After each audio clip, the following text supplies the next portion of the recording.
본 성경의 마지막 장입니다.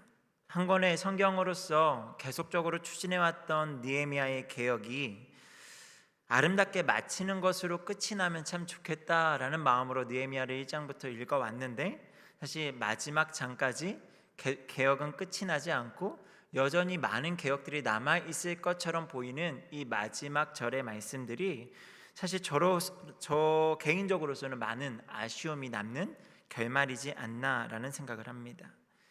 느헤미야 13장은 여전히 이스라엘 백성들 가운데 만연해 있는 죄악의 모습들에 대해서 지도자 느헤미야가 자리를 비울 수 없다라는 것도 보게 되고요, 계속해서 개혁을 시도하는 모습으로 끝이 나고 있습니다. 13장에 나오는 개혁의 모습들은요, 이스라엘 가운데에 섞여 있는 이방인들을 분리해내고 도비아의 세간을 성전 뜰 방에서 빼내서 성전을 정결하게 하고요, 성전 기물들을 제자리에 놓아 온전한 제사를 드릴 수 있도록 하고, 안식일에 장사를 하는 그런 모습 가운데에 안식일을 구별하고요, 레위 사람들이 받을 몫을 받지 못함으로 자리에서 이탈한 가운데 그들의 몫을 다시 챙겨주어서 그들이 제사의 직무를 잘 감당할 수 있도록 도와주고요, 이방 여인과의 혼인을 금하고 제사장의 직분을 더럽힌 이에 대해서는 그를 쫓아내고 제사장의 그 직분을 성결하게 하는 등의 그런 개혁의 모습들이 마지막까지 우리에게 소개되고 있습니다. 이처럼 느헤미야의 일은 처음부터 끝까지 정말 끝이 보이지가 않는 것 같은 말씀이 느헤미야의 말씀입니다. 그러한 13장의 말씀에서 반복해서 기록하고 있는 느헤미야의 기도가 있습니다. 바로 14절과 22절과 31절에 나오는 기도인데요, 내 하나님이여 나를 기억하소서라는 기도가 반복해서 드려지고 있습니다. 내 하나님이여 나를 기억하소서. 하나님 앞에 나를 기억해 달라라고 하는 내용의 기도가 조금은 맞지 않는 기도처럼, 뭔가 맞지 않는 기도처럼 느껴질 수도 있습니다. 하나님 앞에 항상 열심을 가졌던 느헤미야였기 때문에 굳이 그가 하나님을 향하여 나를 기억해 주시옵소서라고 할 만큼 그가 기도할 만한 그런 내용일까라는 생각을 하게 되었습니다.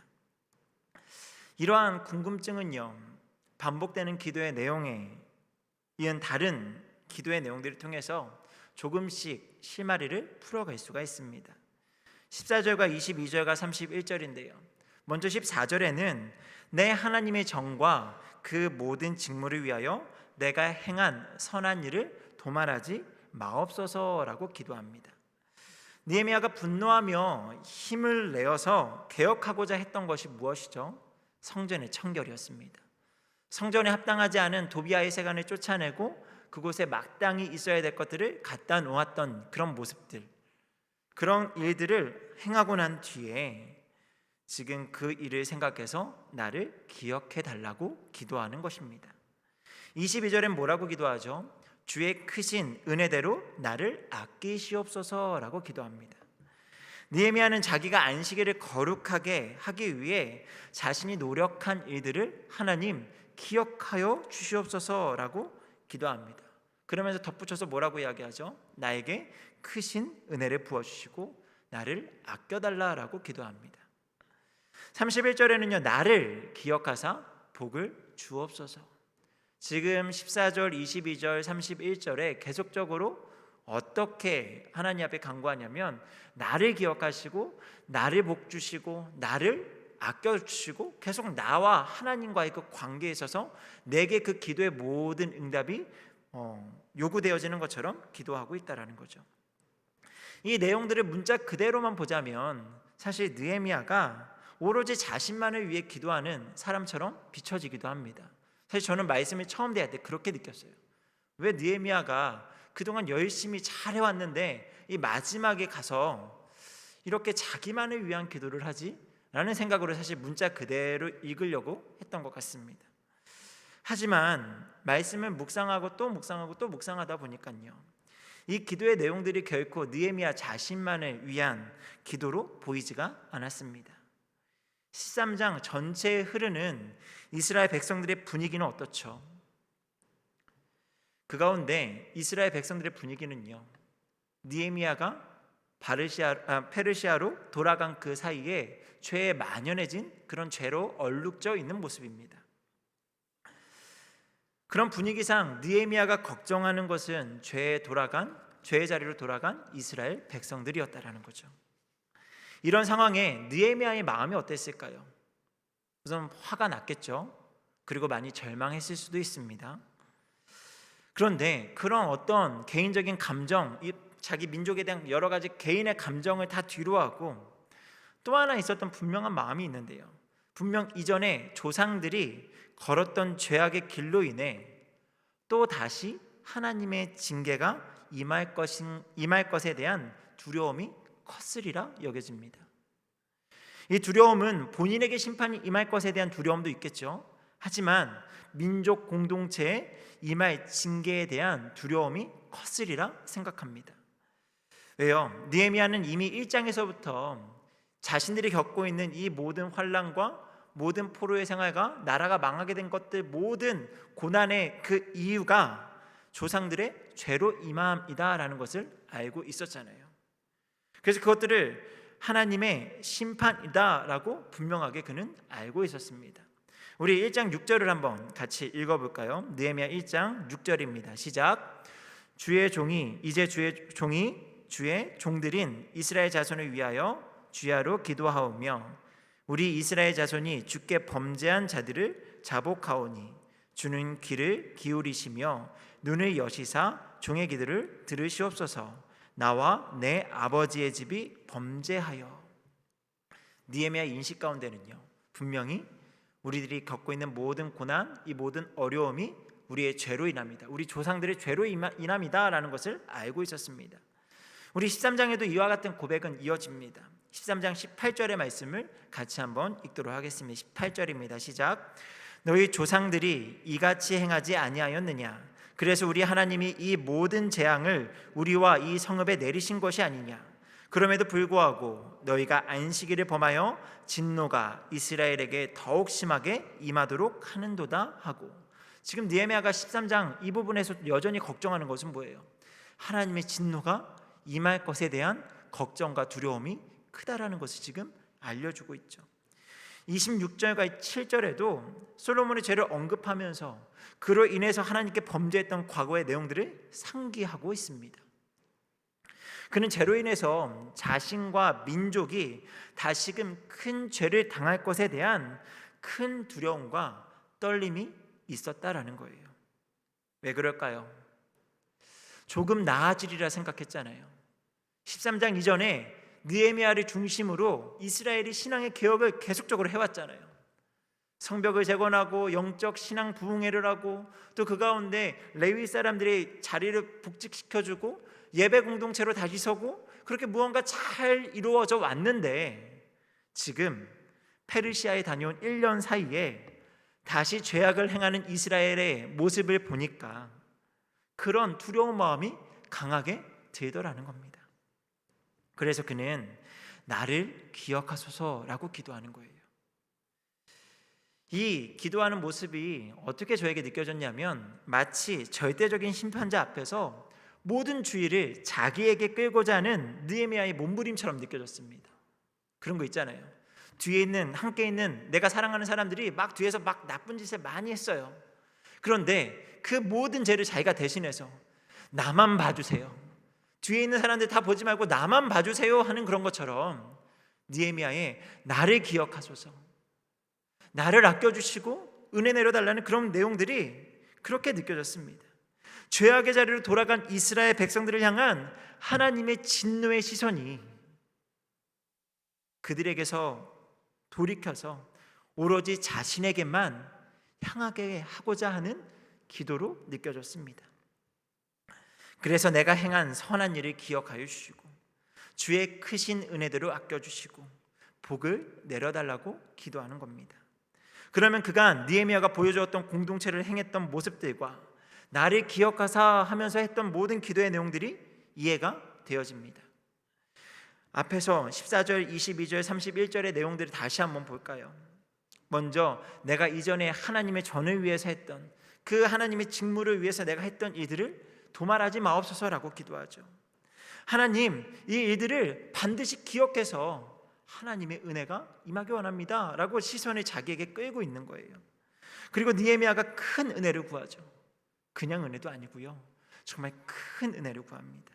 근데 느헤미야가 개인적으로 지금 큰 은혜가 필요하다고 할 만한 위기를 경험하고 있을까요? 그런데 아무리 보아도 느헤미야 개인적으로는 은혜를 구할 만한 어떤 어려움이나 그 위기에 처하지가 않았습니다. 여전히 그는 페르시아의 아닥사스다 왕으로부터 신임을 받고 있었고요. 그러니 그가 이 본국 바사로 돌아가서, 페르시아로 돌아가서 그렇게 있는 가운데 소식이 들리지 않았다면, 어떤 이스라엘의 죄악의 어떤 여러 가지 소식들이 들리지 않았다면 그는 아마 그냥 거기에서 다시 자기가 섬기는 왕을 잘 섬기면서 잘 지냈으리라 생각이 되어져요. 어떤 특별한 위기 없이 하나님의 사역들을 하나하나 성취한 사람으로서 이미 영광의 자리에 오른 사람이다라고 생각을 합니다. 그런데 지금 그가 어떤 것을 구하고 있어요? 큰 은혜를 구하고 있다라는 거죠. 바로 죄악의 자리로 돌아간 이스라엘 백성들을 향한 중보의 기도가 아닐까요? 그러니 그냥 은혜도 아니고요, 큰 은혜를 구하는 거예요. 나를 봐서, 하나님 나를 봐서 우리 민족을 용서해 달라라는 겁니다. 또한 느헤미야가 복을 구하는 기도도 이해가 돼요. 그는 더 많은 복을 얻고자 하는 욕심 많은 사람이 아니었습니다. 마치 오늘날 우리가 하나님 저에게 복을 더 많이 주세요, 마치 기복주의 신앙의 어떤 모습처럼 하나님 저에게 넘치는 복을 달라, 그렇게 복을 구하는 사람이 아니었을 겁니다. 오히려 자신의 지위를 잃을지도 모르는 그런 도박을 하나님의 나라를 재건하기 위해서 헌신할 수 있는 그런 위인이 아니었습니까? 혹시라도 왕이 그 일을 옳게 여기지 않고 좋게 여기지 않으면 언제라도 얘가 나에게 반역을 할 수 있을 만한 사람이다라고 오해할 만한 그런 요구를 했던 게 바로 느헤미야 아니었나요? 그러니 그가 구하는 복의 내용도 우리가 일반적으로 이해하는 복의 내용과는 구분할 필요가 있다라는 거예요. 신명기 27장에 보면 저주와 축복의 구분으로 에발산과 그리심산을 소개합니다. 이 말씀을 통해서 지금 느헤미야가 구하는 복의 내용을 아마 설명할 수 있으리라 생각이 듭니다. 이스라엘의 경건한 사람들은 모세오경 이 율법의 말씀들, 이것들을 달달 외운다라고 합니다. 그런 가운데 신명기에서 말하는 복과 저주의 내용을 너무나 잘 알고 있었을 거예요. 느헤미야도 마찬가지였겠죠. 복과 저주요. 신명기를 통해 이스라엘 사람들은요, 일반적으로 복과 저주를 서로의 반대말로 여기는 경향이 있다라고 해요.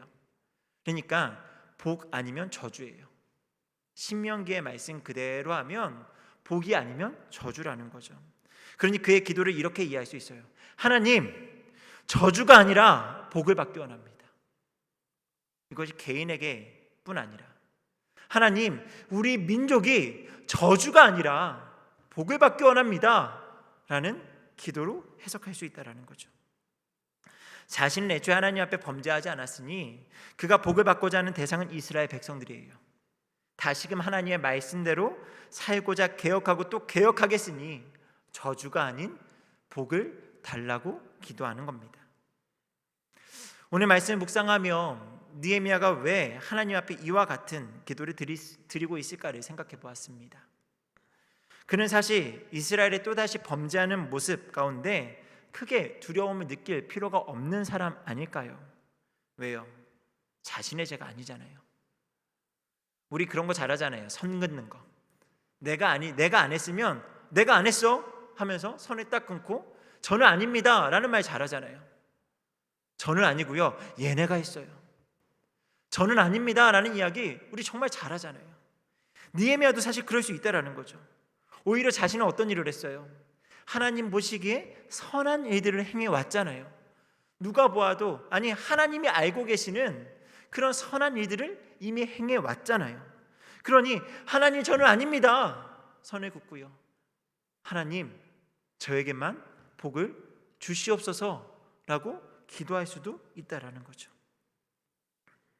오히려 지도자 입장에서 그동안 열심히 개혁을 주도했던 입장에서 그 다시 죄악의 자리로 돌아간 이스라엘 백성들을 꾸짖고 혼내며 정말 화를 내고 하나님의 입장에서 오히려 불과 같이 열을 낼 수도 있는 상황이다라는 거예요. 그런데 그가 왜 나를 기억하시고 기도하며 그와 같이 간절한 마음으로 그렇게 하나님 앞에 섰을까요? 그 이유는 느헤미야가 이스라엘을 불쌍히 여기고 안타깝게 여길 줄 아는 지도자였기 때문이에요. 신앙의 사람이었기 때문입니다. 하나님께 내게 복을 주신 이유가 무엇이고 이 민족을 향하여 내가 어떻게 기도해야 되는가를 잘 알고 있었기 때문이에요. 그러니 자신만 안전을 누리고 하나님의 복을 받고자 한 것이 아니라 이스라엘 민족 전체가 저주가 아닌 복을 받기 원하는 마음으로 기도하고 있다라는 거죠. 그래야 느헤미야 1장에서 정말 자신의 모든 것을 걸고 아닥사스다 왕 앞에 섰던 느헤미야의 모습과 오늘 13장의 모습이 연결이 되지 않겠습니까? 이와 같은 기도는 아브라함과 모세에게서도 있었습니다.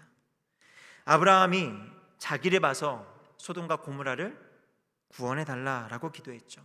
우리 창세기 19장 27절의 말씀을 같이 한번 읽도록 하겠습니다. 시작. 아브라함이 대답하여 이르되 나는 티끌이나 재와 같사오나 감히 주께 아뢰나이다. 소돔과 고모라에 대한 심판의 계획을 하나님께서 아브라함이 알려주셨을 때 아브라함이 자기를 걸고 하나님과의 그 관계를 걸고 하나님 앞에 간구하잖아요. 그 숫자가 조금씩 떨어지면서 하나님 앞에 타협을 하고 협상을 하고 하나님 앞에 구원해 달라고, 그 죽을 수밖에 없는 이들을 구원해 달라고 기도했던 모습이죠. 모세도 비슷합니다. 이스라엘 백성들이 금송아지를 만들고요, 이게 우리를 애굽에서 구원하여 낸 신이다 라고 외치면서 축제를 벌일 때 하나님께서 이 모습을 가증히 여기시고요, 그들 모두를 진멸하시고자 하죠. 이때 모세가 어떻게 하죠? 하나님을 만류하며 기도해요. 그래서 하나님께서 어떻게 하시죠?